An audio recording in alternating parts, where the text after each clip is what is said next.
Hello, everybody. Welcome. We'll just take a moment here to get everyone situated in the room.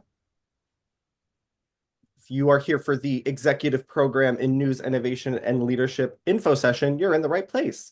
The chat is open at the bottom of your screen, so feel free to say hi, introduce yourself, where you're calling in from.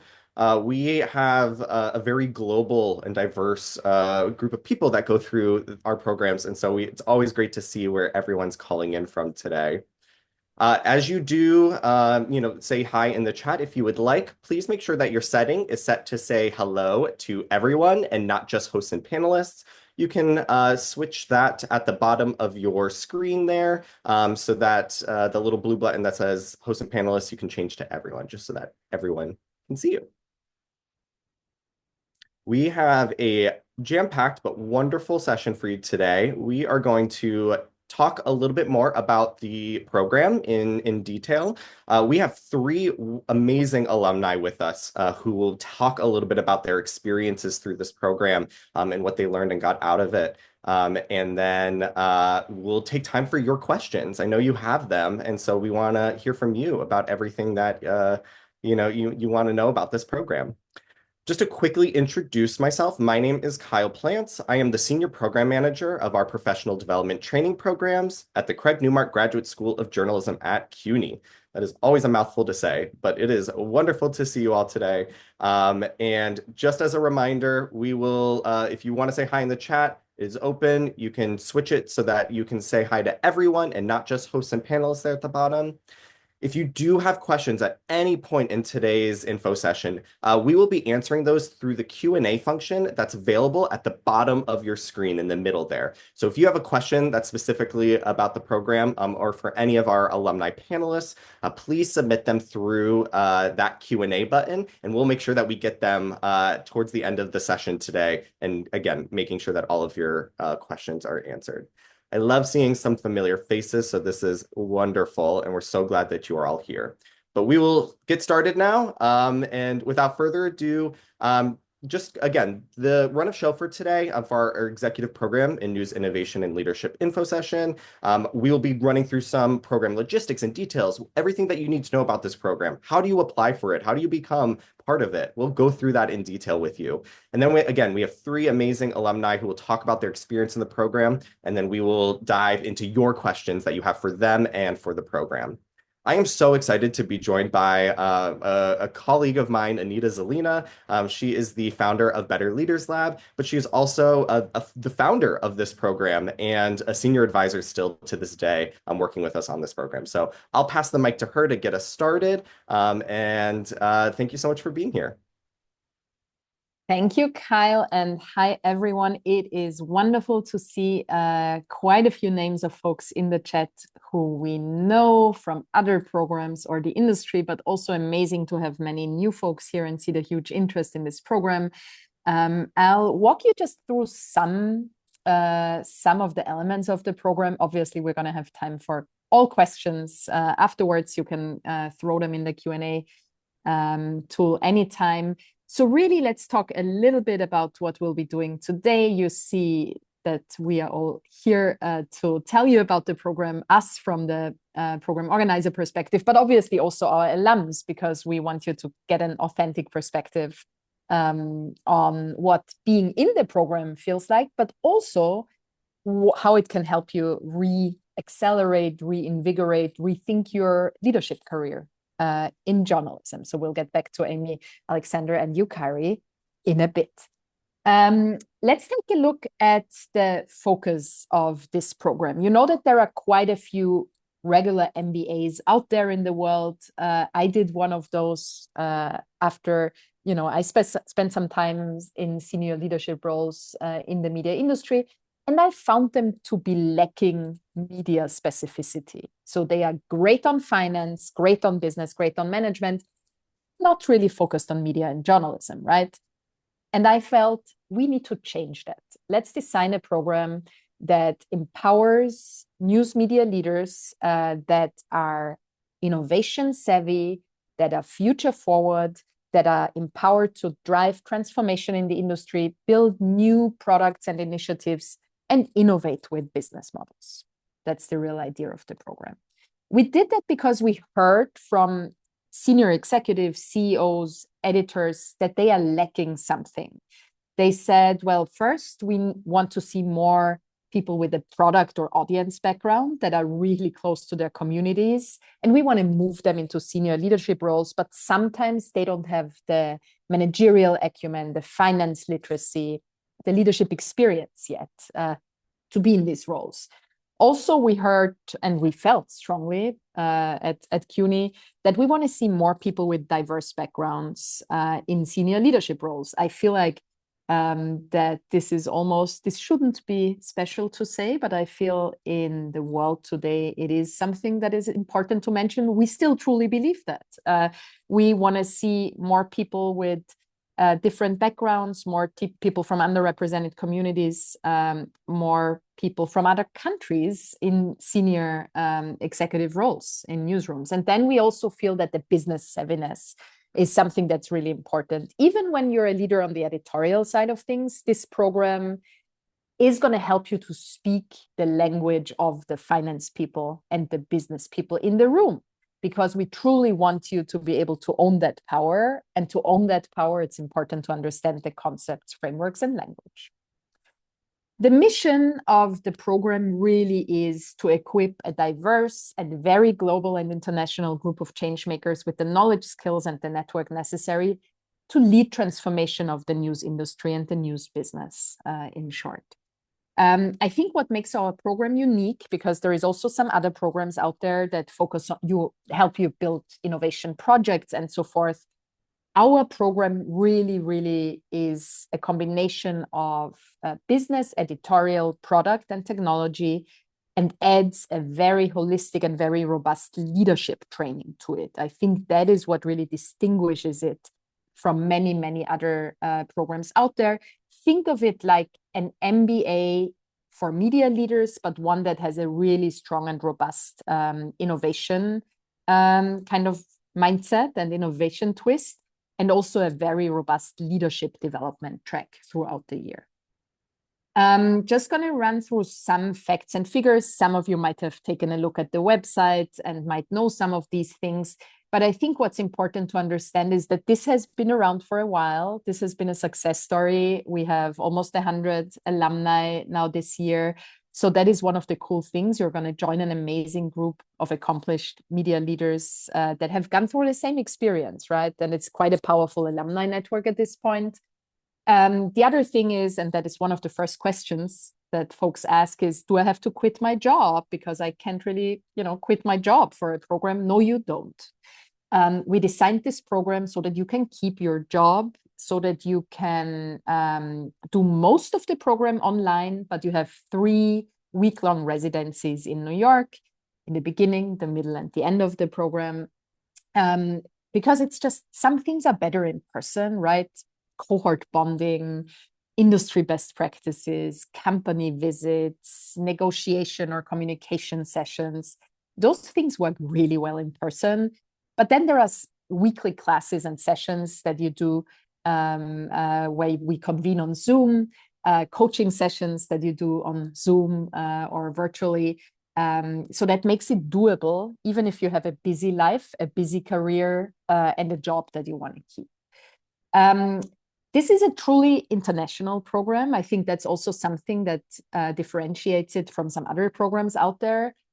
We've had folks from so many different countries. You're going to meet people from everywhere in the world: South America, Latin America, Asia, North America, all parts of Europe, EMEA.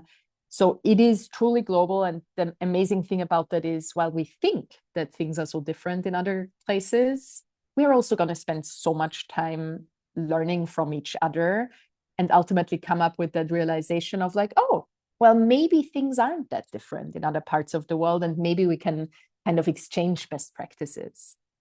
We do have a ton of senior editorial folks in the program, managing editors, senior team leads, and so forth. But we also have folks from the product, tech, and business side of organizations. this C-level CEOs, COOs, we have heads of operations, we had product directors or chief product officers or product leads.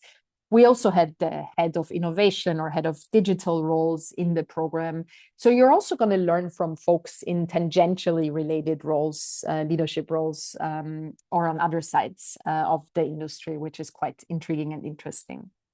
Obviously, we are quite proud to have assembled a really amazing faculty and really amazing practitioners who are great at teaching, but also really deep in the current industry. This is not a theoretical academic program. We wanted to be very clear and explicit about making this top-notch, modern, and timely.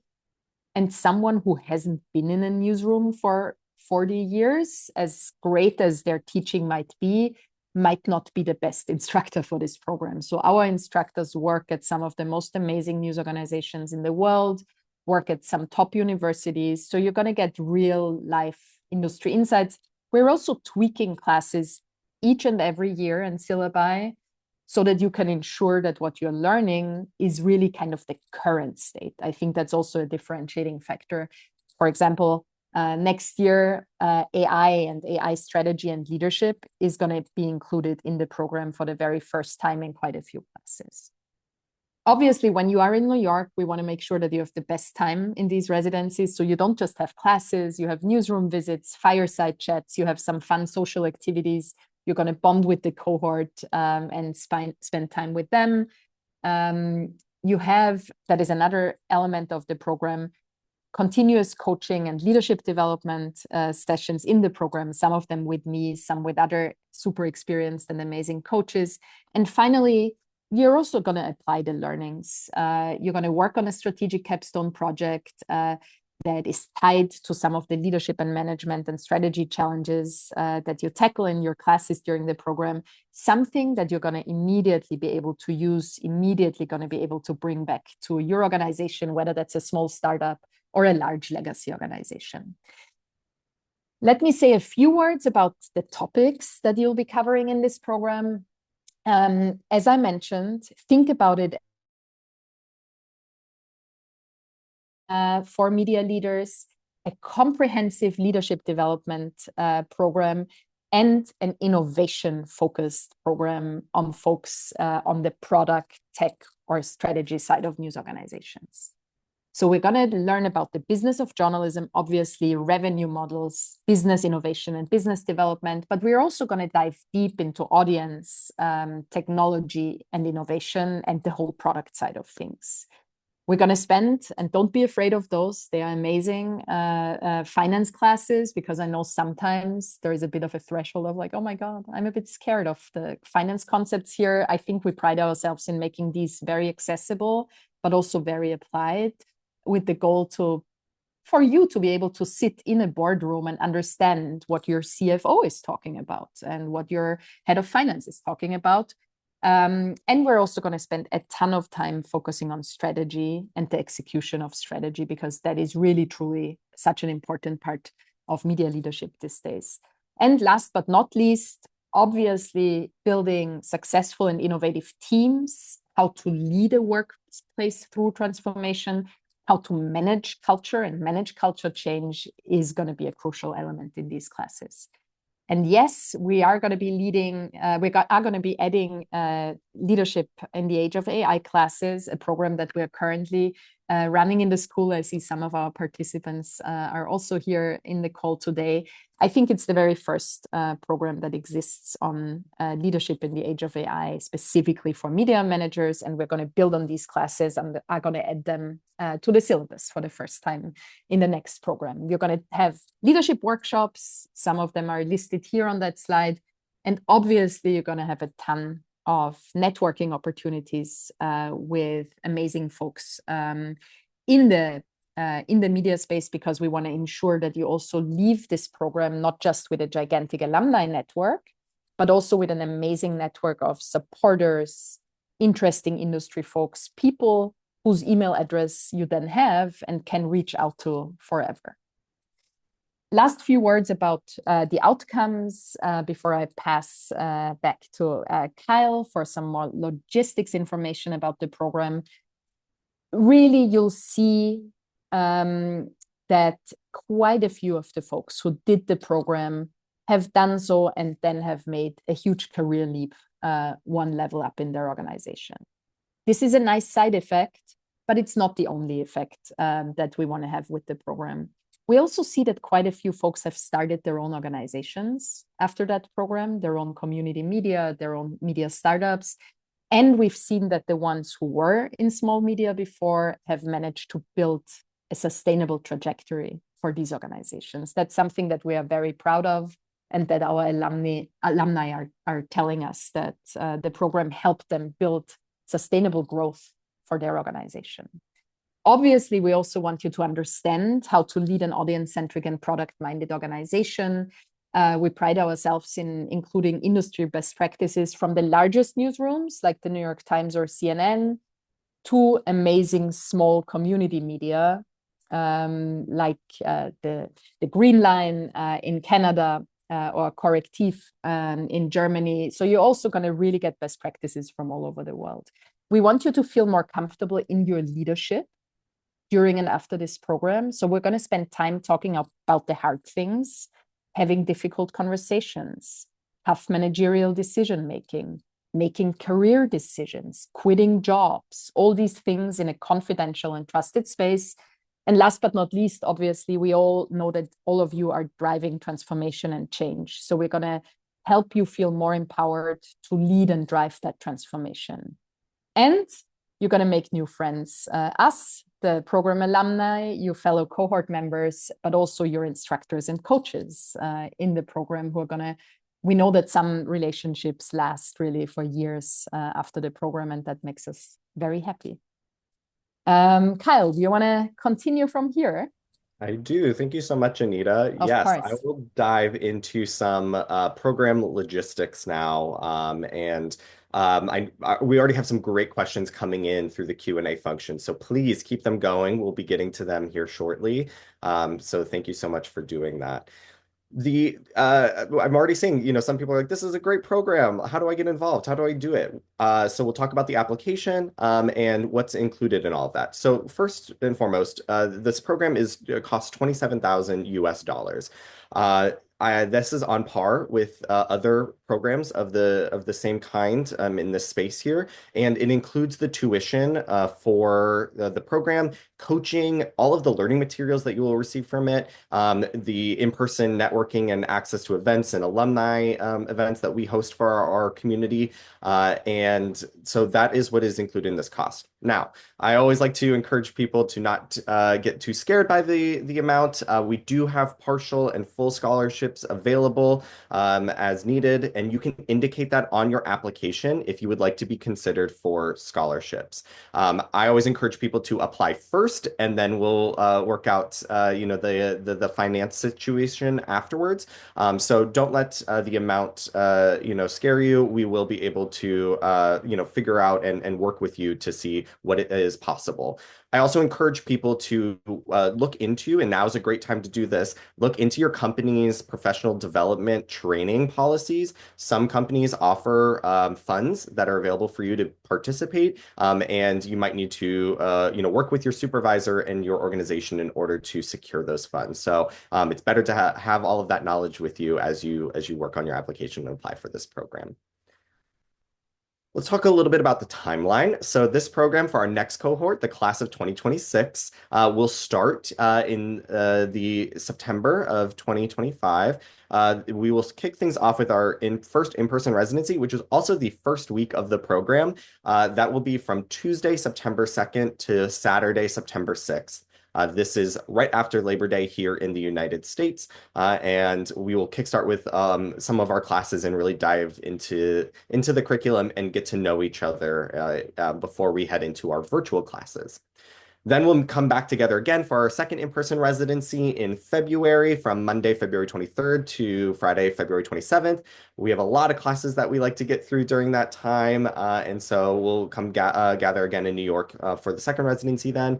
And then we'll wrap up the program on Monday, June 22nd to Friday, June 26th. We'll wrap up with our classes. We'll have our capstone presentations that we do for the public, and then you'll graduate and get your certificate of completion here. I would just want to dive a little bit deeper into some of the outcomes, tangential or the kind of specific outcomes that we are seeing from this program. And this is based off of data from our 2023 cohort.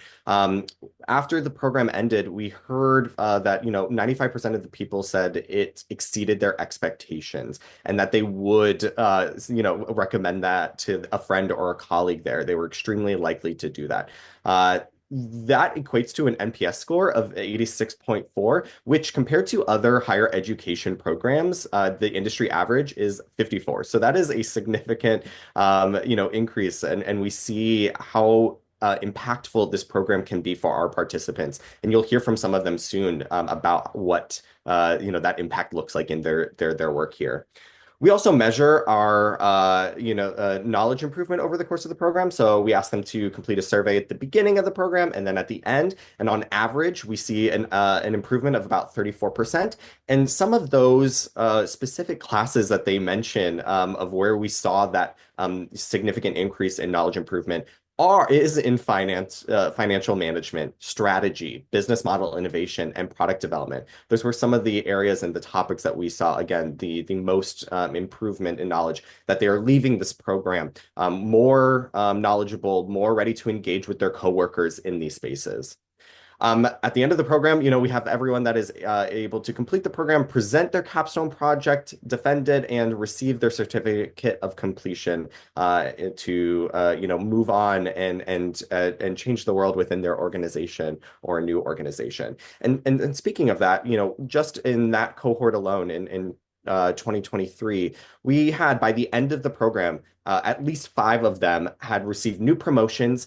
They started new and larger scope roles during the program. So that is just really incredible to see that immediate results directly from the program being applied immediately into their work, and they're seeing their efforts pay off in that way. So that is fantastic to see. Just want to highlight again, this is our current cohort right now. That is, they're going through it. They're working on their capstone projects right now. Again, just to highlight what Anita was talking about, we are truly a global and diverse cohort. We have people in this current cohort that come from the Philippines. We have, people come from Germany, Argentina. We have Brazil, we have France, we have Denmark. And of course the United States. So it's really great to bring everyone together. And as Anita mentioned, you think you're working on a lot of these problems or going through this alone, but you're then joined by several others who are going through the same thing as you, and you can all talk about that and learn from each other. I also just want to highlight the types of roles that you're seeing here. We have managing editor, director of operations. We have head of digital, head of audience. We have strategy people, chief revenue officer. I like to emphasize that because we like to bring together people with different titles who are focused on different aspects in the newsroom to come and learn from each other. And it's always great when for example, in our revenue classes, our resident chief revenue officer is able to share his learnings and be able to share with each other about what they're focused on in their role, and then be able to talk to the strategy person and be like, oh, I didn't even think of it in that way. That is what my strategy person's also thinking. And so it's really great to be able to exchange those ideas together. And then lastly, I'll highlight again the size of organizations, because we've already received a question about this too. We have people that come from big news organizations, more than 200 people that are, working in their newsroom. But we also have someone like Ken here who works at the Buckeye Flame, and his team is mostly him. He has a couple of full-time employees and then mostly interns there. So it's a very small news organization. But they're all able to contribute and share with each other other, and be able to, again, pick and understand different parts of the lessons that they are able to apply immediately to their work. All right, so now you're sold. I know you want to participate in this program. How do you do it? Well, right now, I'm going to walk you through that process. Applications are currently open for, again, the sixth cohort in this program. So I recommend that you take a look at the application form that we will share in the chat here soon and start crafting your answers and working and gathering on those materials because it does take a little bit of legwork in order to get some of those materials, which include a resume or CV that you'll need to upload to the form, a letter of intent that is about 1,000 words or less that so we can understand why you want to participate in this program and why this is the right time for you.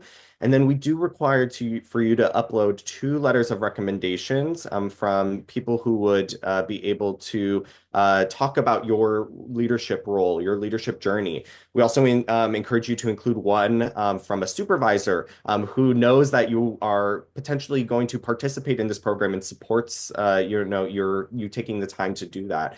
So you will also need to gather those materials in order to apply for this program. I recommend applying early. We are always looking, to get applications early because we will begin the interview process. It is a rolling interview process. So if you apply now or you apply early, we'll be able to kind of kickstart that process with you early. But again, the full application deadline, should you need the time to apply, is Friday, May 2nd.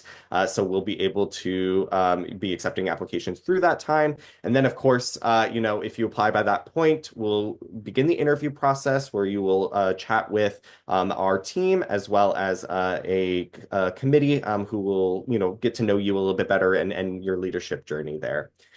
We anticipate sending out acceptance letters for this program in June, along with scholarship decisions that will be made, and so that we can announce our new cohort in August and kick things off in person in New York City on Tuesday, September 2nd for this new cohort here.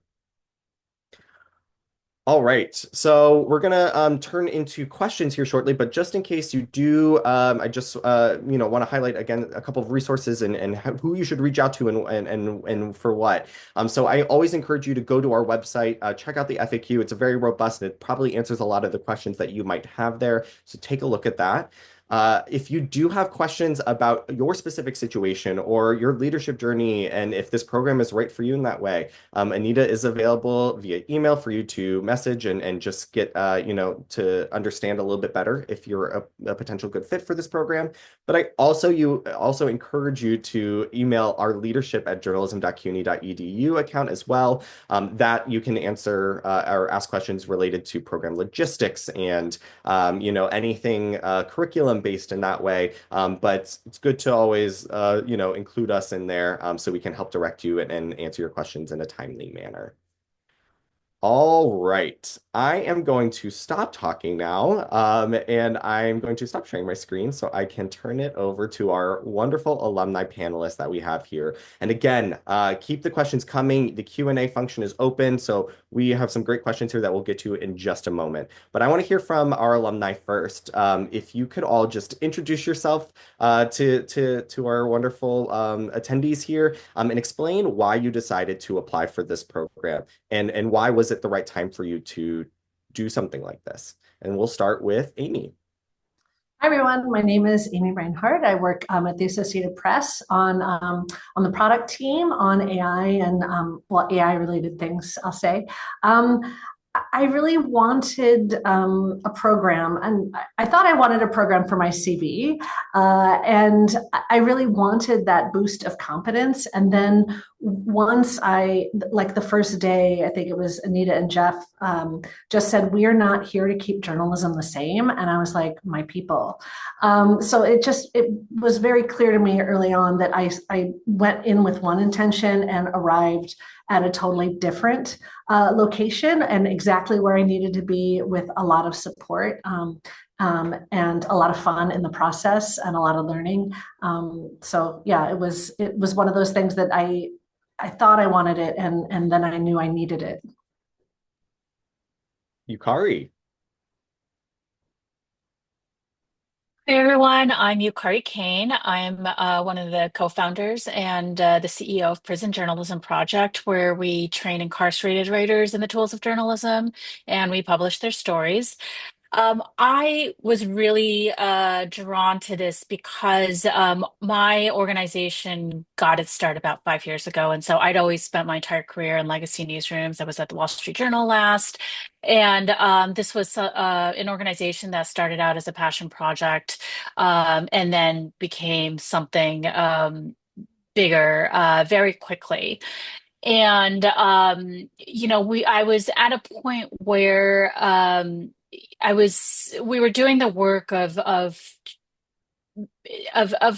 turning our organization into making it legit for better for lack of a better term. And there was just so much that I wanted to know that I had never had experience with, from finance and operations to hiring to policies and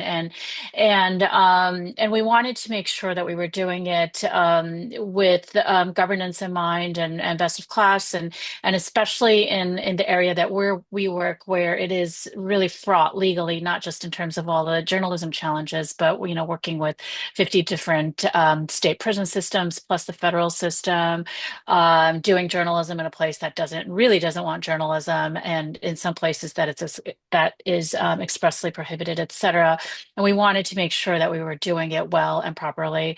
And so this idea of kind of this mini MBA tailored for the media industry was just perfect and really needed at the time. And I think I came in with some set of expectations of what it would be, and it definitely gave me so much more. So I'm excited to talk a little bit more about that. Thanks, Yukari. And I should mention that Amy and Yukari are both proud graduates of our class of 2024. And I'll pass it over to Alex, who's from our first cohort. Yeah, thank you. Hello, everyone. Hi from Germany. I'm Alexander Drössler, work with Landwirtschaftsverlag. We are a B2B media around agriculture and farming, and I'm the head of digital products there. And back when I applied for the program more than 5 years ago, I was working with a regional newspaper with where I had my first little leadership role. So to be honest, I wasn't sure if that program is right for me. I had a little bit of imposter syndrome. I messaged Anita on Twitter in 2019. It was still Twitter, the good old Twitter, because as I saw the advertisement for the program, saw that it was run by Anita and it's at CUNY. I had read a lot from Jeff Jarvis earlier, and I was so attracted by learning from these two people whom I knew being straightforward thinkers, and so I thought just give it a try. And to be honest, it was one of the best decisions and opportunities I had in life, because I can tell you it helped me a lot to get forward to reach this role I have currently. Great, thanks, Alex.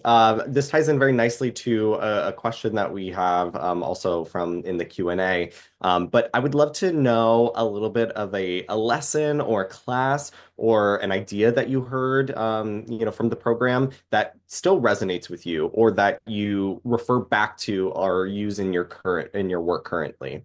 We'll start with you, Alex, since you just went. I remember when we were sitting in New York. I mean, we were in 2020, it was COVID. So at least we had 1 week in New York, and we were sitting there listening to Jeff Jarvis, who was like, okay, you are all screwed. Death to the masses and so on. So we were all like, okay, how can we go forward from that? And we had a class then in strategy with Elizabeth Hansen, and she taught us how to think strategically about big, hairy issues and deal with them. And that's something I still look at and think about even 5 years later. Yukari. Oh my gosh, what do I not use? I just loved your residencies would kick off with Elizabeth Hansen Shapiro's strategy class, and it's been you know, so much reading, but so worth it. Just even right now, thinking about how we as an organization is going to meet this moment that we're in, and shift the way we are working with writers. I just, kind of realized after the fact that I'm just kind of naturally using some of the concepts behind innovation and what our strengths are and what the market wants to think about what is the right move for us. The finance class was with Michaela was extraordinarily hard, but I know how to forecast now because of that, and I understand why cash flow, the cash flow spreadsheet is important, and that's been extraordinarily helpful and really being strategic about our development and fundraising. I talk about one of me and Amy's cohort members, Rika, did her capstone project around this idea of exhibit journalism, and I've been noodling on that for since our program as well. And so it's really been I learned a lot. I smell a collaboration coming. I loved hearing how you were inspired by someone else in the program and their capstone project. So that's great. Amy.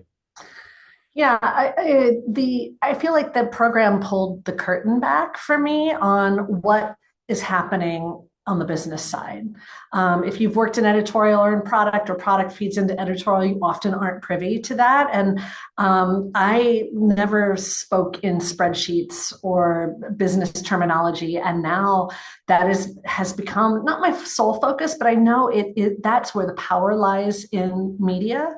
And I'm now able to access that in a way that I haven't before, and with with the knowledge and a return on investment spreadsheet from Michaela that I have used for 3 different projects. And I think a lot of people are surprised when they're like, well, we can't afford that. And I'm like, yes, we can. Here's the sheet that does that. And then if you have that worked out, it reduces the number of no's. It turns no into, well, maybe, well, hey, you've thought about this. You're not just spending money. You're also thinking about how this is going to feed up into the larger organization. And I just think it's that thoughtfulness that I just didn't have access to before the program.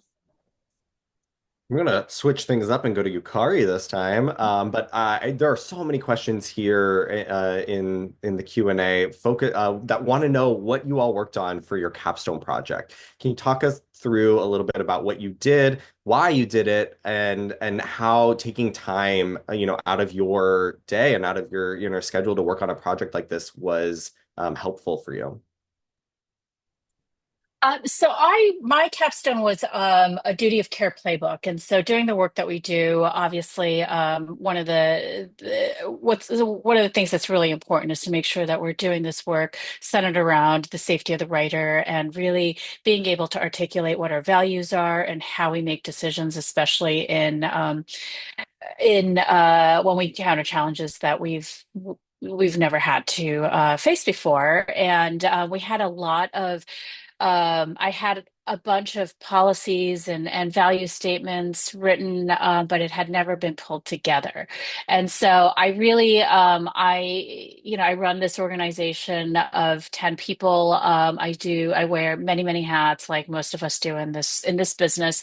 And I did intentionally choose something that I needed for my organization. I thought it would also be a great something nice to share as well, because there's so many newsrooms, particularly in nonprofit um, newsrooms, that are looking to work more closely with their community, with people who aren't trained as journalists, and as one example of how we think about informed consent, or how we teach people who aren't trained, how we provide feedback. One of the trainings that came out of this was something on empathetic editing, and my senior editor did that at last year's ONA conference to a standing room only audience, and was a huge hit. And so I think part of it is if you're doing this program, find a project, and time is really hard to get. Find a project that might work for you professionally and in your organization as well. And then, it's I also asked for help from my colleagues and for people to help me work on pieces of that. And I will say that I'm seeing a lot of questions here about, time and time commitment, all of that. Kyle and Anita and the team really, really um,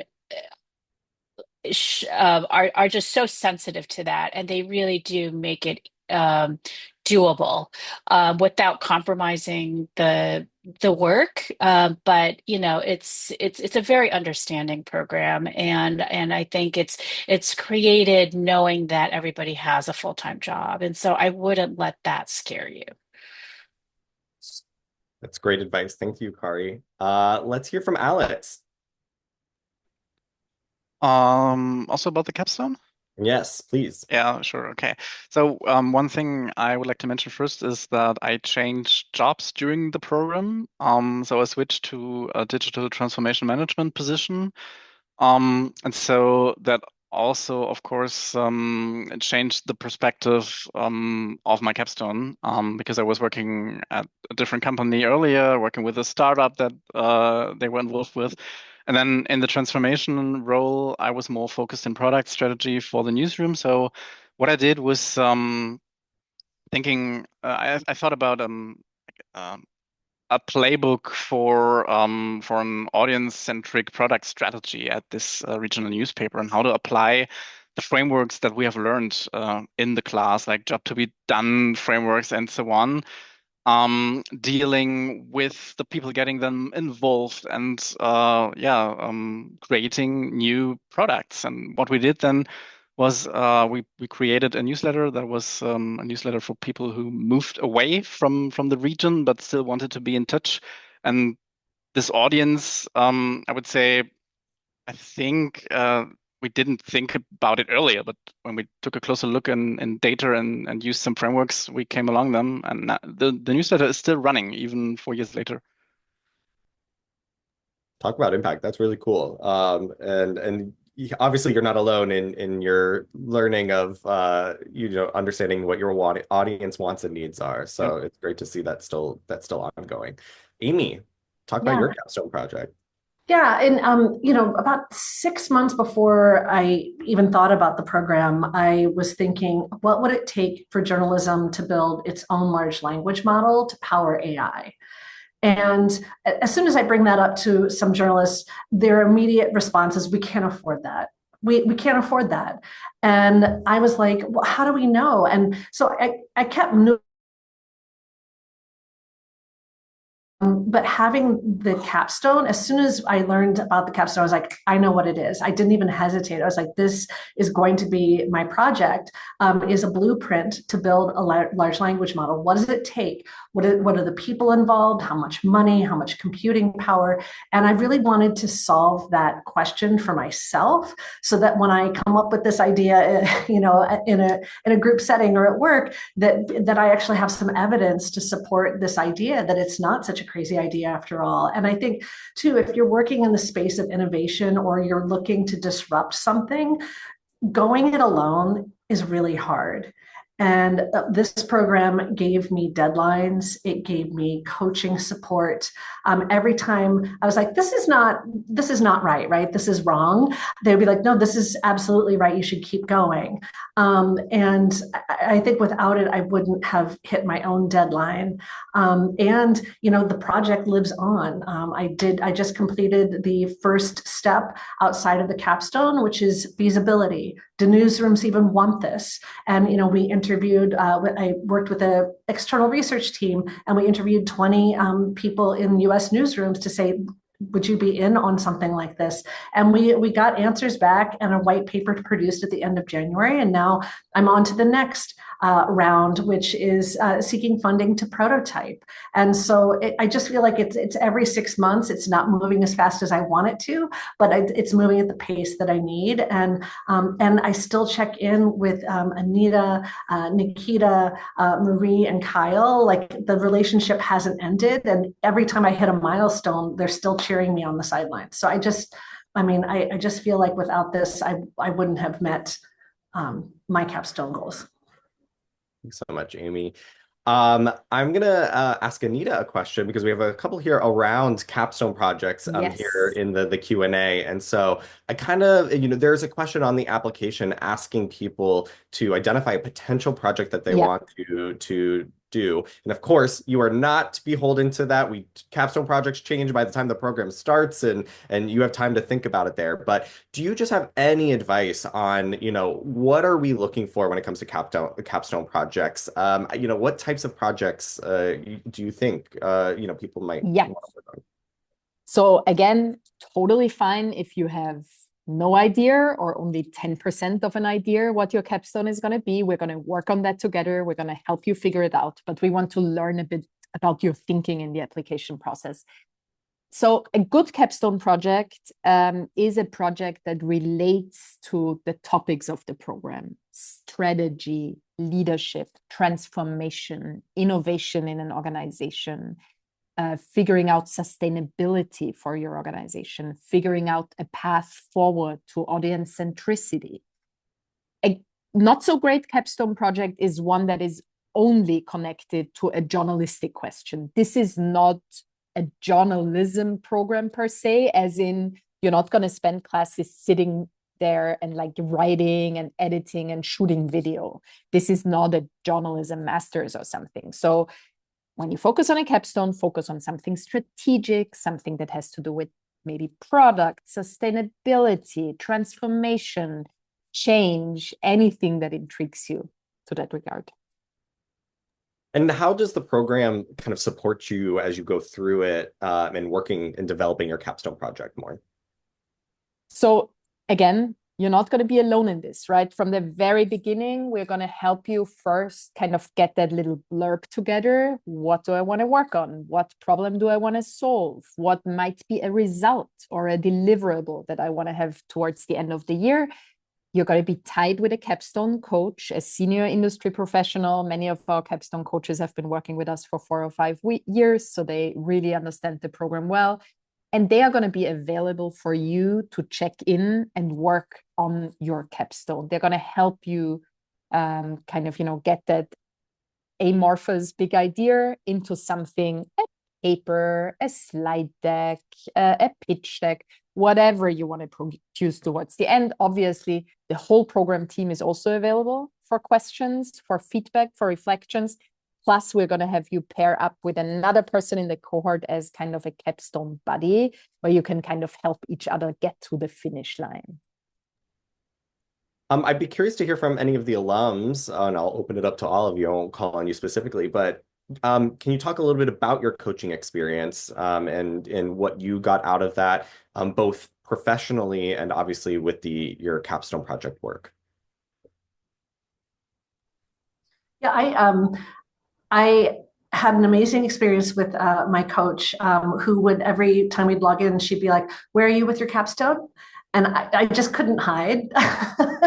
Not that I was trying to, but she always put that front and center. And I feel like, I have a coach for life. Like I just respect her so much. And she gave good advice, not just about my capstone, but what I was navigating at work, in terms of leadership and how to get ideas through. So sometimes it's easier just to see a problem if it's not your own.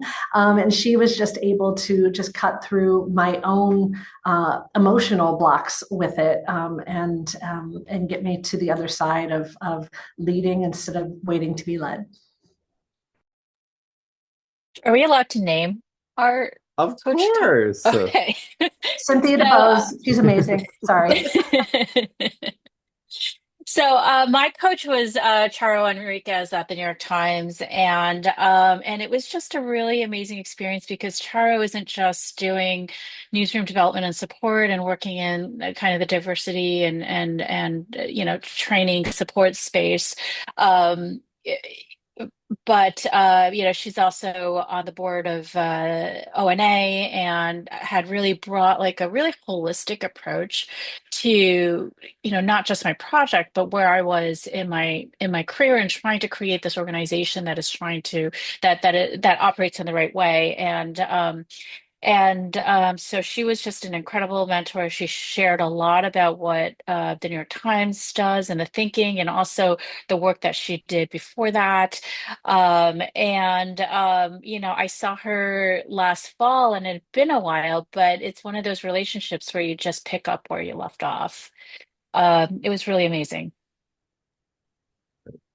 I would like to give a broader answer to the question because I would say the whole network that you're going to have to access to that helps you a lot. On the one hand, of course, in specific questions regarding your capstone, but on the other hand, also even in especially when you're in your earlier days of your career, like I have been, discuss career paths and options and next steps and planning for them and how to get there. That was great. And in addition, with the whole cohort, that's also very, very international with people from all kinds of organizations, like small ones with 3 people and other ones with like 300 people. For us, I remember that it was like therapy, it was like group therapy. So the coaching, I would say, is something that also is something that you get from your peers, from the whole group, and from all of the instructors, and to have an international network that is a lot more than your network that you have maybe in your home country. That's so important. You We're talking about coaching, we're talking about capstone work, we're talking about classes and everything. I know we have a couple questions here asking about what that weekly commitment and what you looks like to participate in this program. We estimate that that takes about 4 to 6 hours. That includes a 2-hour class that we have each week. That includes working on your capstone project. You'll meet with your coach about monthly or so. So that's kind of what we estimate for people there. And of course, as some people have mentioned here in the Q&A, that varies depending on what you're working on, class assignments and things throughout the program. So it ebbs and flows a bit, but we say roughly 4 to 6 hours a week there. Anita, can we talk a little bit about the ideal candidate that we are looking for Yes. in this role, in this So program? we did see some question on like, I'm not a senior leader yet. I'm kind of on my leadership path, or I might be in a very small organization, or how do you define leadership? So I think you might have seen on the website, and I think it's important to know that we did not put these typical, you need to have been in a leadership role for 7 years to be considered, because we feel that is really a stupid definition of maturity and how innovation minded you are and how experienced you are. We define leadership broadly as you being in a position where you work strategically on shifting and shaping your organization. That can be you running your tiny startup.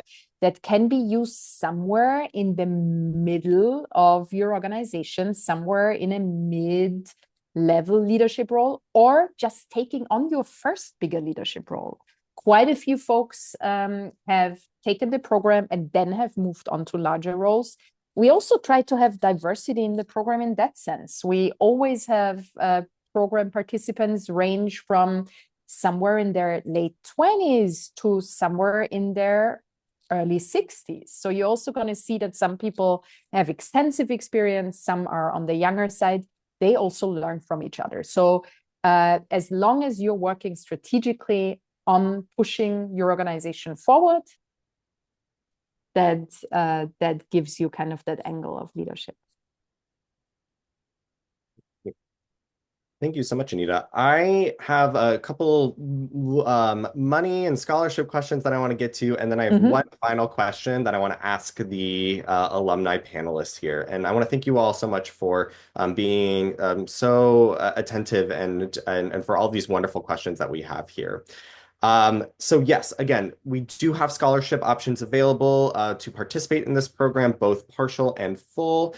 I do want to highlight a couple of them that are available. So we do have some funding from the Knight Foundation that is available to offer scholarships for this next cohort.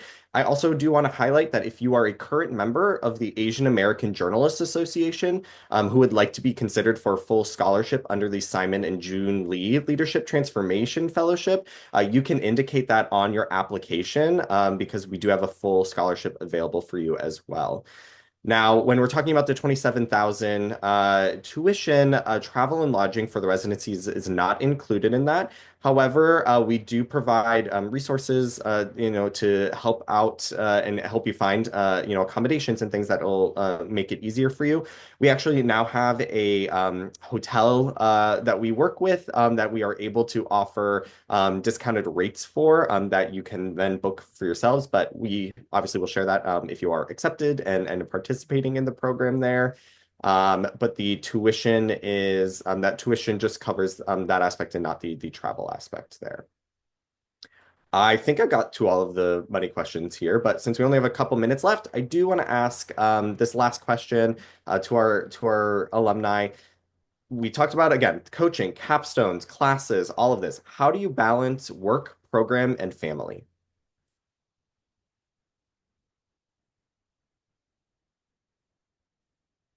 Who wants to go first? I don't know if it's balance. I really I needed to learn something. Like I there was something that I was burning to learn, and I just made time for it. You know, you make time for things that are really important to you. I joined the 5 a.m. club during my year, and I actually enjoyed it. I woke up at 5 in the morning, exercised, read, and did writing, and it really, really, really helped squeeze in the most important hours of the day for myself for this capstone. I now get up at 6 in the morning, so but an hour is not such a sacrifice.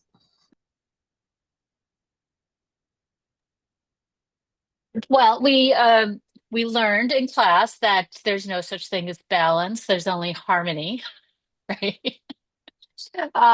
It's always a challenge. It's a challenge right now as well. And I think Amy's right. I mean, you do, I mean, to be real, I mean, you do need to be in a place where you can make time for 2 hours at a set time every week, plus at least a couple of hours to do the work. But it's also nice, especially, I did this 20 years into my career, and to have that space where, you get to go back to school again, and you have classmates where there's no, you know, other relationship except friendship and camaraderie and sharing of minds. And it was just, it makes it easy because it was such a pleasure that deepens as the year goes on.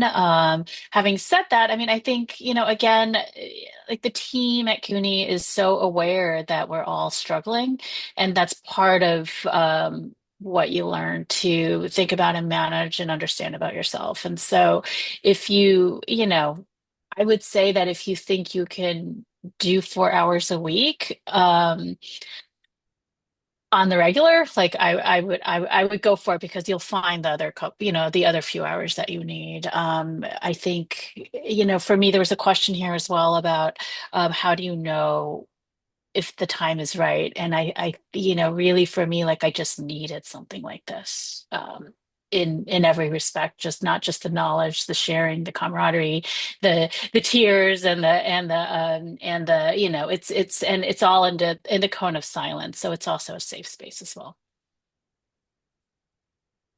Yes, you have to really lean into it. Alex, anything to add? Um, maybe just a short side note. Try to apply what you learn in class as early as possible on the job, and then it doesn't feel like extra time. It's just part of the job. Mhm. I love it. This is all good advice. Yes, you have to really lean into it and you'll get the most that you can out of it.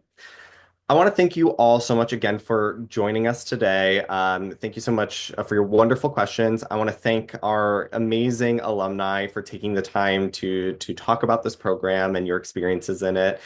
If you do have any further questions, of course, please feel free to reach out to us at leadership@journalism.cuny.edu. Anita is very nice and also popped her email in the chat if you want to, ask her any questions about your leadership journey in this program.